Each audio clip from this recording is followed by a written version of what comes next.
Metro, pub, shopping mall, studios में जब आप जाते हैं, अपने घरों से बाहर निकलते हैं, तो जितना मोबाइल फोन आपके लिए इंपॉर्टेंट है, उतना ही अब ये छोटा सा बॉक्स इंपॉर्टेंट होता जा रहा है। जी हाँ, आपने सही समझा है, ये ईयरपॉड्स हैं। और जब आप घर से बाहर निकलते हैं तो म्यूजिक का शौक नहीं भी रखते हो, जिम जाते हो, वॉक कर रहे हो, ये मस्ट होता है। लेकिन कभी आपने सोचा है कि ये आपके कानों को कितना हद तक डैमेज कर रहा है?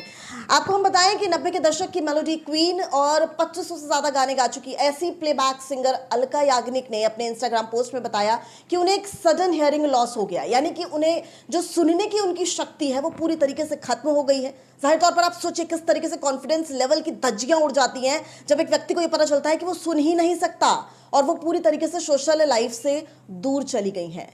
इस वक्त हमारे साथ डॉक्टर बृजपाल सिंह त्यागी मौजूद हैं, जो कि मशहूर ईएनटी स्पेशलिस्ट हैं। आज हम इनसे जानेंगे कि आखिर ये क्या बीमारी है और आप लोगों के लिए ये इसलिए भी ज़रूरी खबर है कि हम में और आप में बिल्कुल समानता है, क्योंकि मैं भी उतना ही इस ईयरपॉड का इस्तेमाल करती हूं जितना कि आप, लेकिन इसे किस वॉल्यूम में सुनना है, कितना प्रतिशत आपको लाउड वॉइस में रहना है, ये सब आज एक एक पॉइंट पर। और आपको जानकर हैरानी होगी कि कानों का भी ख्याल रखने के लिए आपको वैक्सीनेशन की भी ज़रूरत है, आपको प्रॉपर डाइट की भी ज़रूरत है। अभी तक हम अपने शरीर का ख्याल रखते हैं, लेकिन कान भी जो है वो बेशक शरीर का एक अभिन्न हिस्सा है, लेकिन उनका अलग से ख्याल रखना भी बेहद ज़रूरी है। सबसे पहले आपका दिल्ली 24 में बहुत बहुत स्वागत है।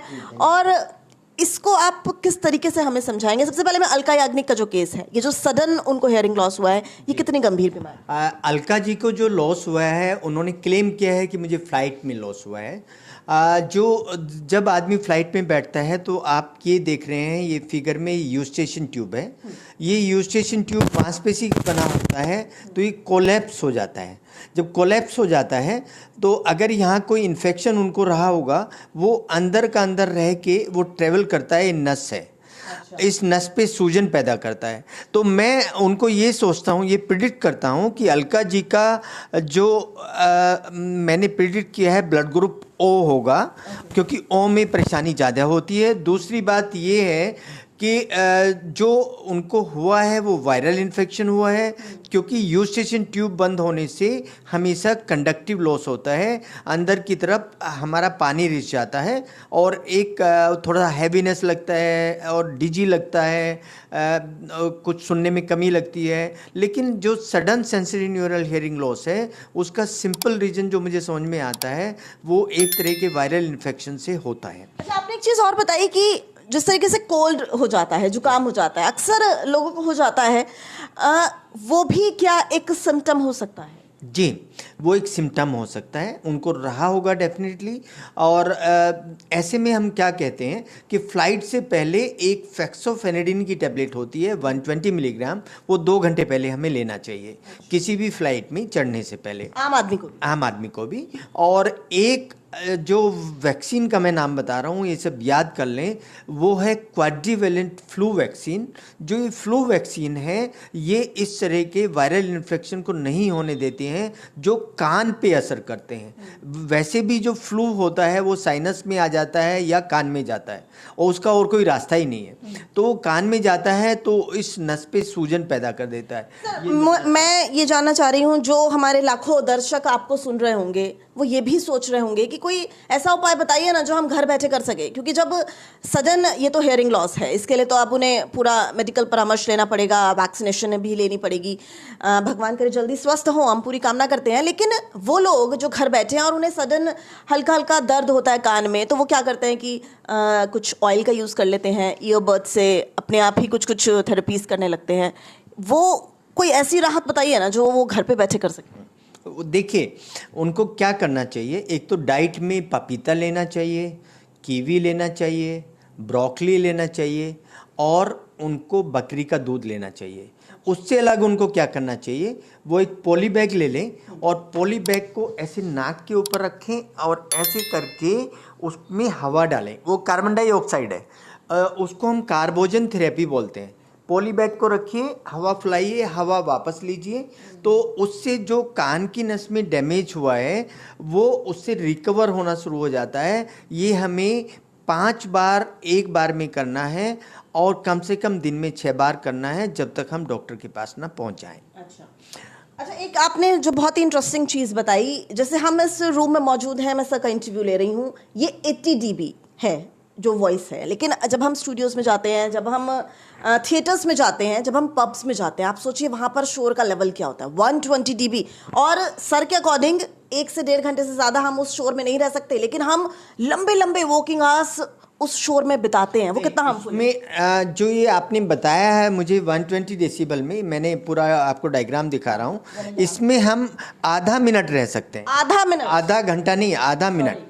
80 डेसिबल में 8 घंटा रह सकते हैं, 85 में 4 घंटा रह सकते हैं, हम 90 डेसिबल में 2 घंटा रह सकते हैं, 95 में 1 घंटा रह सकते हैं, 100 में 30 मिनट, 105। अब ये 80 डेसिबल जो है, ये मैं आपको समझाने की कोशिश करती हूँ, जिस तरीके से जो मैं अभी इंटरव्यू कर रही हूँ, ये लगभग 80 डेसिबल 80 डेसिबल के आसपास होगा। ये मतलब सामान्य जो बातचीत होती है वो 80 डेसिमल है। 8 घंटा रह सकते हैं, लेकिन 120 डेसिबल जो डीजे का होता है उसमें हम 1.5 मिनट से ज़्यादा अगर रहते हैं तो उसमें डेफिनेटली हमें लॉस होने वाला है, और वो लॉस पहले टेम्परेरी होता है, अगर हम ज़्यादा लंबे समय तक स्टे करते हैं तो परमानेंट हो जाता है। और ये भी एक सेंसरी न्यूरल हियरिंग लॉस का रीजन होता है, क्योंकि हमारे जितने गायक हैं, हमारे जितने म्यूजिशियन हैं, वो स्टेज पर रहते हैं, आसपास साउंड होता है, वो उसको एक्सपोज रहते हैं। कई प्लेबैक सिंगर्स ने कहा है कि जब वो स्टूडियोज में रिकॉर्डिंग के लिए जाते हैं तो लंबे लंबे वॉकिंग आवर्स के लिए उन्हें हेडफोन्स का इस्तेमाल करना पड़ता है। हम अक्सर मेट्रो में देखते हैं, मैं ये ईयरपॉड्स खास तौर पर लाई हूँ, और जाहिर तौर पर जब मैं इन ईयरपॉड्स मैं घर से बाहर निकलती हूँ तो इनका इस्तेमाल करती हूँ। क्या इसको भी लगाने का कोई सही तरीका है क्या? जी, इसको जब हम लगाते हैं तो इसके अंदर एक ऐसा वो आता है मास्किंग डिवाइस, यहाँ आगे उसको हम फिट कर लेते हैं, इसके आगे वो हाई इंटेंसिटी नॉइज़ को मास्क कर देगा। तो वो जो मास्किंग डिवाइस होता है वो अगर 120 है हमारा, तो 120 को वो 100 तक ले आएगा, और अगर 100 है तो उसको 80 तक ले आएगा। वो 20 डेसिबल मास्क करता है।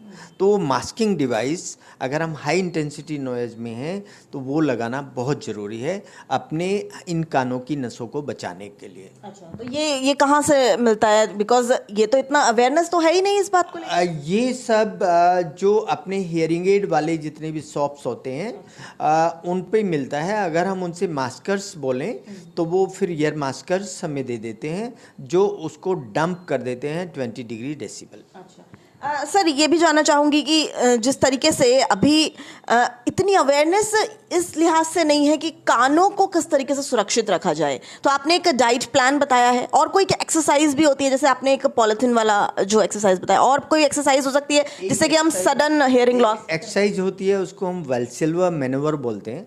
हम नाक को ऐसे बंद करेंगे, मुंह को फुलाएंगे, हवा कान तक आएगी, पर्दे तक। तो वो ये वाली जो ट्यूब है, ये वाली ट्यूब इसको ताकत देने का काम करेगा, इसको खोलने का काम करेगा।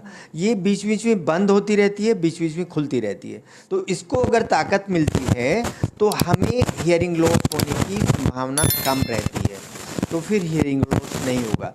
दूसरा, ये जो हमारा पर्दा है ये 0.1 नहीं होता है, तो ये बहुत थिन होता है। अगर हम कोई भी इंडिजिनस सब्सटेंस इसमें डालते हैं, इसको ट्रॉमा अगर होता है तो यहाँ अगर पस बनेगा इस एरिया में, तो वो पस हमारी नस को वीक करता है। ये हमारा स्ट्रक्चर जितना भी आप देख रहे हैं, ये हमारा बैलेंसिंग सिस्टम है, इसको कोक्लिया बोलते हैं, और ये हमारी नर्व है जो ये ब्रेन तक जाती है।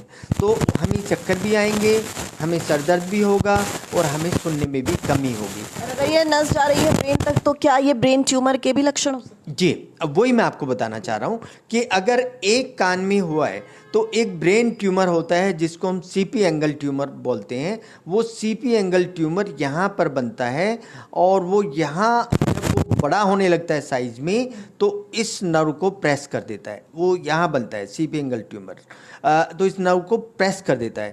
यूनिलेटरल हियरिंग लॉस हमेशा हमें एमआरआई करना चाहिए और ये देखना चाहिए कि कहीं सीपी एंगल ट्यूमर तो नहीं है।